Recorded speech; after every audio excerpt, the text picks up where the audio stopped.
Hello everyone. I'm so pleased to see my alma mater, American University, join in on Girls in ICT Day celebrations. This year is particularly special as we mark the 10th anniversary of Girls in ICT Day. And I would like to share with you a little bit on my experience in ICT. Back when I was a student, I was captivated by science. My first love, in fact, was chemistry. But then I decided to explore international communications policy at the School of International Service. And like a lot of AU students, I pursued an internship that allowed me to discover my passion for technology and development. I felt that it was through digital technologies that I could make the biggest impact. Now, speaking as one of the first women to hold one of the top 5 elected posts in the ITU's 156-year history, I can assure you that the tech sector can greatly benefit from and urgently needs more women. When I was an undergraduate at Harvard University, and even in my senior year, I was passionate about technology, about organizations, about innovation, and also obviously about creating things. So I'll have to say, honestly, when I first heard the term STEM, I thought it focused on the natural sciences like physics and engineering. I didn't really fully appreciate that STEM, science, technology, engineering, and math applied to the topics that interested me: international relations, diplomacy, and public policy. I didn't actually even realize I had a career in STEM until about 10 years into working post-graduate school. To me, STEM is about the future. It's not about the specific discipline, biology or chemistry or computer science, but rather it's about the future of society. STEM is that driver that will enable our society to evolve and grow and develop in ways that we can imagine and in ways that we can't. Information and communication technologies have really been at the center of my professional career now for decades, and I have enjoyed seeing this area move from, in many ways, the periphery of society to being at the very center of society, the economy, and politics. It's not surprising that now policymakers talk about ICTs in the same breath as other kinds of collective action problems, whether climate change or terrorism or human rights. It is a technical area, ICTs, but one that is vital for society and the economy. I don't think I ever made a conscious choice to pursue a career in STEM. In fact, the commercial internet was just beginning to take hold when I was in graduate school at American University, so there wasn't such a focus on STEM as a career path as there is today. Honestly, I just followed my interests and passions. Looking back now, my career path might look orchestrated, targeted, and possibly even strategic. I decided to pursue a path in STEM because I wanted to meet the challenges of tomorrow. I wanted to be a change agent, and I wanted to really understand how individuals, how people shaped technology and how technology shaped the way that people interacted with each other. I wasn't focused on studying computer science or technology. I was focused on understanding a problem. And I think that that's the right way to approach the study of STEM fields. What problem is it that you're interested in understanding more about? And that can then drive you into the area that makes the most sense for you.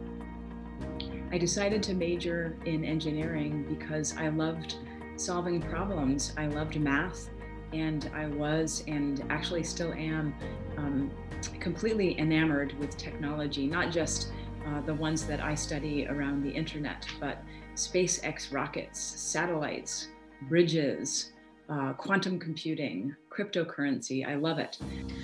I think one of the biggest challenges of being a woman in STEM is a stereotype, both gender-based and culturally, that STEM is for boys. This often means girls don't pursue a STEM path longer term, making the work environment very male-dominated. It can be hard to find a path forward or address the normal day-to-day obstacles of any job if you don't see yourself represented around the table or in higher management. It can be really unnerving to walk into a room and be the only woman that's there.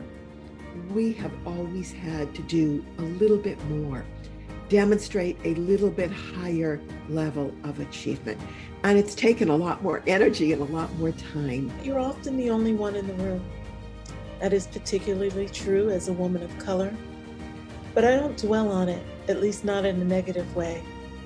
I use it as a badge of honor, as something that is my unique power, that allows me to see problems in a different way, to bring a unique perspective, to have a unique voice. And I use that voice to make a difference, not just for myself, but for the individual women, people of color who come after me. But truly it has paid off. And I think it's paid off because today, I believe the path is a much brighter one for women, for men, for all individuals, whether underrepresented or more represented in the population all over the world. I love being a woman in STEM, and I'm just thrilled that there are many more girls than ever that are entering STEM fields. Well, if you'll let me tell this quick story, when I was an engineering major, there really were very few women. And the very first full-time female engineering professor at my college started after I graduated. There are so many more female engineers now, and it's absolutely wonderful. I believe that it is critically important for young girls to be involved in STEM, regardless of the specific field. Whether you're a budding mathematician or a budding English professor, it is critical for you to be involved in STEM because, as I said, it really is the underpinning of society. It is the underpinning and the driver of the future. And it is as critical to understanding how to navigate that future as any other field. And so I truly believe that all of us need to have an understanding of basic STEM disciplines and understanding how that is evolving society.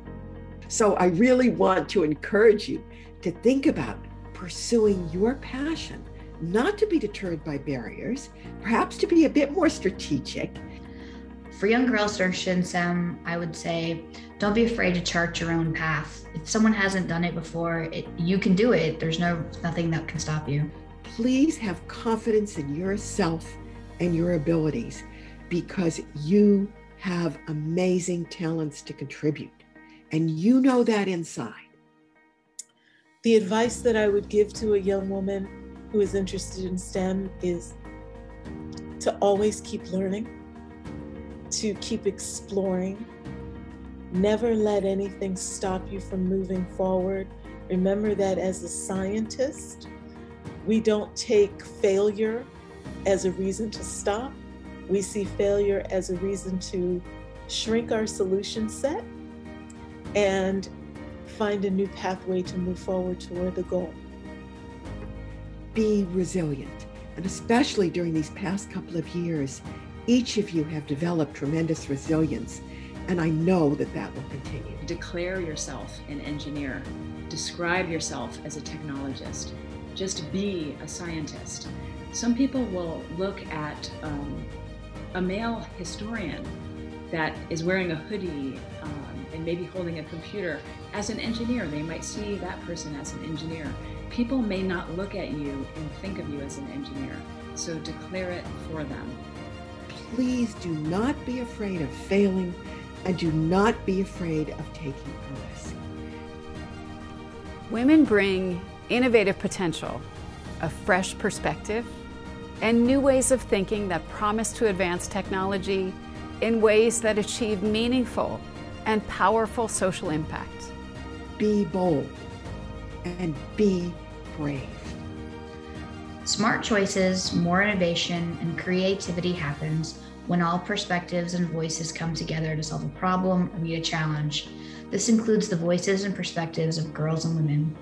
The importance of technology in our day-to-day lives, as well as a tool to bring to bear on the challenges of tomorrow, only strengthens the case for more girls in STEM.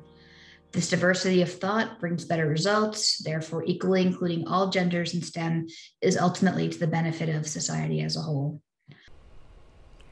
By giving girls the tools to explore the world of tech with curiosity and imagination, we can stimulate innovations that use ICT to solve some of the biggest challenges of our times.